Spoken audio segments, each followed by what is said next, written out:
السلام الله عليكم ورحمة الله وبركاته كلنتي وعن ونكسن داوضيال ميل والبا oo joogtaan ba qodobada aad wararkeena ku maqli doontaan waxa kamida wararkii ugu dambeeyay dalka Itoobiya iyadoo dawladda federaalka Itoobiya ay sheegtay inay 6 aag xoogaga TPLF ku jabisay halkaana uu ka sii socdo hawlgalkii xoogaga TPLF lagu beegsanayay sidoo kale dagaalo culus ayaa wali ka sii soconaya gobolka Canfarta iyadoo ciidamada federaalka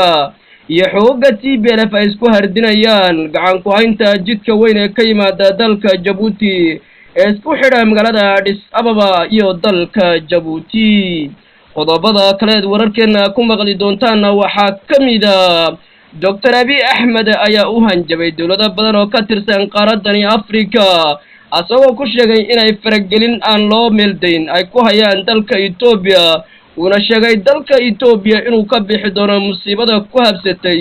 maalin aan maanta ka ahayn la isla xisaabtami doono sidoo kale xagay maraysaa xal u helidii dalka Itoobiya dagaalada halkay halka sare lagu la galay ayadoo xogayaha arrimaha dibadda ee dalka Mareykanka uu rajo ka muujiyay in dalka Itoobiya xal loo helo qodobadaas iyo qodobo kale oo faahfaahsan ayaa warkeena ku maqli doontaan taariikhdu waxay ku beegan tahay 11ka bisha 2022 haddaynu u guda galo wararkeeni oo faahfaahsan dalka Itoobiya waxa ka socda dagaalo xooggan oo u dhaxeeya ciidanka dawladda federaalka iyo huwanta garabka siinaysa iyo xoogagga mucaaradka isbahaysiga Ola iyo TPLF dagaaladii ugu cuslaa ayaa 24 saac la soo dhaafay waxay ka dhaceen gobolka Canfarta sidoo kale magaalada Mila ugu yaraan halkaasi waxaa lagu dilay askar badan oo ka tirsan dawladda federaalka ayagoo xoogga TPLF dagaal gaadma ku qaadeen ciidamada ronda ka sameynaya halkaasi oo difaac kaga jiray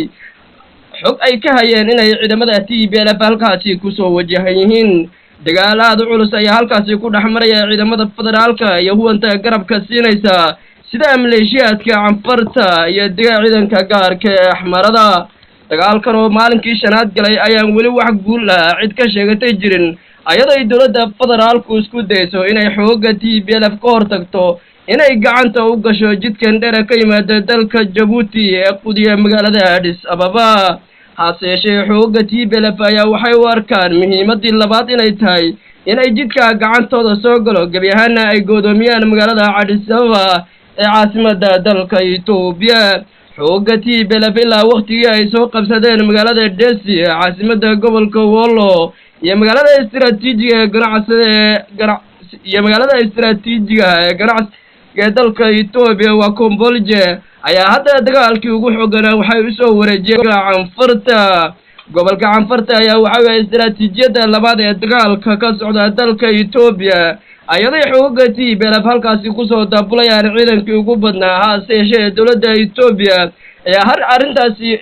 aad ula socotay iyadoo halkaasi geysay ciidanka difaaca cirka halkaan ay duqaymihii ugu cuslaa ay ka wada xoogaga TPLFna ay suuragali leedahay inay halkaasi soo gaadhaan ama ciidamadooda qaybta taangida ay soo ruqaansadaan dhankaasi ciidanka Itoobiya ayaa dhulka aad hawlgallo xooggan ka wada iyagoo dagaalo goos-goos ah la galaya xoogaga TPLF gacan ku haynta wadadaasi ku dagaalamaya sidoo kale madaxweynaha Canfarta ayaa waxa uu sheegay dagaalka loo soo wareejiyay gobolka Canfarta inuu nasiib darro aad u daran yahay oo ku dhacay shacabka Canfarta ayadoo shacabka Canfartu ay habeenkii ka seexan hubka iyo taangida la isku garaacayo hirraagooda ay halkaasina ka barakaceen shacab aad u fara badan oo saameysay dagaalka xooggan ee u dhaxeeya ciidanka federaalka iyo kuwa TPLF dagaalka ka socda dalka Itoobiya ayaa la garanaynin waqtiga uu soo gabagaboobi doono ayadoo halkaasi uu ka dhacay dagaal aad u culus oo halka khasaare baan ka soo kala gaaray xoogagii ku dagaalamayay xoogaga TPLF ayaa lagu xantaa inay taageero weyn ka haystaan dalalka caalamka dawladda federaalka Itoobiyana ay kaga horeeyeen xagga diblomaasiyadda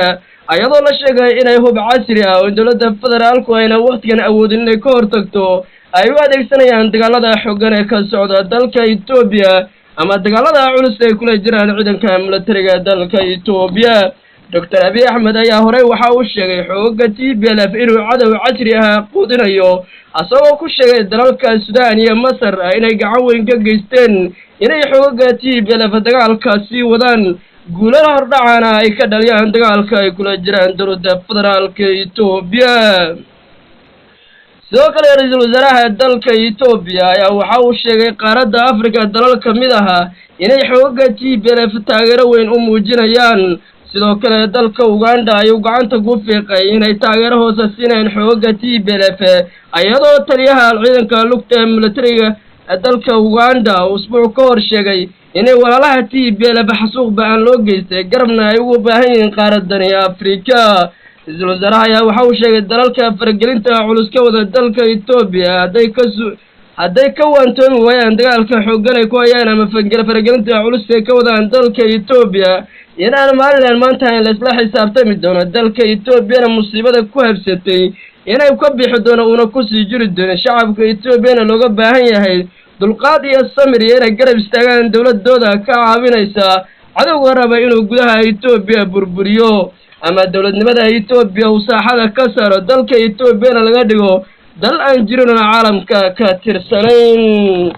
sidoo kale dowladda federaalka Itoobiya ayaa waxay sheegtay weerar 6 in xoogga TPLF lagu jabiyay halkaana ciidamadii TPLF farxadkooda iskaga kala cararay ciidanka federaalka militariga Itoobiyana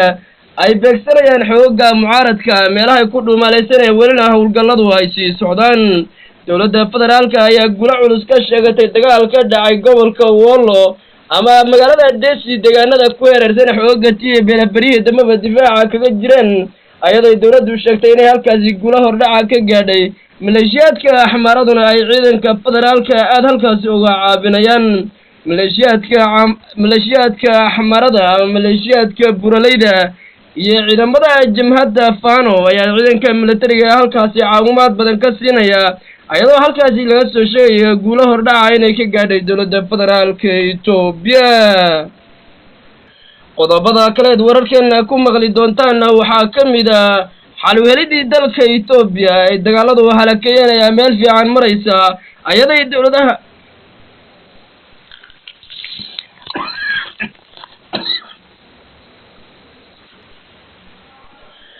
dowladaha caalamka ayaa isku taxallujinaya inay dalka Itoobiya xal loo helo ayadoo dowladda federaalka Itoobiya hoggaanka u hayo Dr. Abiy Ahmed lagu cadaadinayo inuu yimaado miiska wada hadalka xoogga mucaaradka jamhadahana uu miiska wada hadalka ula yimaado uuna la furo wada hadal dagaaladan laga baaqsani karo. hase yeeshee shuruudaha ay dowladdu wadato iyo kuwa mucaaradka ayaa aad u kala fogan ayadoo dowladda Itoobiya shuruudaha ay wadataa in mucaaradku marina aqbali karin halkaasna uu dagaalkii Itoobiya ka socday ama xoogga TPLF dagaalkii ay dowladda federaalka la galeen waxay ka faa'iideeyaan jiraan arrintaasi u hoggaansamaan. sidoo kale shuruudaha ay wataan ciidamada mucaaradka sida TPLF ayaa dowladda federaalka inay saacada banayso ay number 1 ka tahay. hase yeeshee arrintaasi ayaa la soo sheegaya xal u helidda dagaalada xooggan ee dalka Itoobiya ka socda ayaa waxaa ka ah dalka Mareykanka midowga Yurub iyo qaaradani Afrika oo aad ugu istaagtay si arrintaasi loo baajin lahaa. midowga Afrika ayaa usbuuca soo socda la rajaynayaa inuu ka shiro arrinta xaaladda dalka Itoobiya xal loogu raadinayo si miiska wada hadalka la isku keeno xoogga mucaaradka iyo dowladda federaalka Itoobiya. dalka Itoobiya ayaa la garanayaa xaalkiisu meesha uu ku dambeyn doono hase yeeshee si mutadawacnimo waxaa ugu istaagay dowladaha caalamka intooda badan ayadoo dalku maalinka ka dambaysa ka sii darayo xoogga mucaaradkuna guulaha ay sheeganayaan dowladda federaalkuna ay dadaalo badan ugu jirto inay arrintaasi baajiso ama xooggani mucaaradka inayna gacanta dalku galin. tan iyo kulanti dambe wacan salaamullaahi calaykum waraxmatullaahi wabarakaatuh.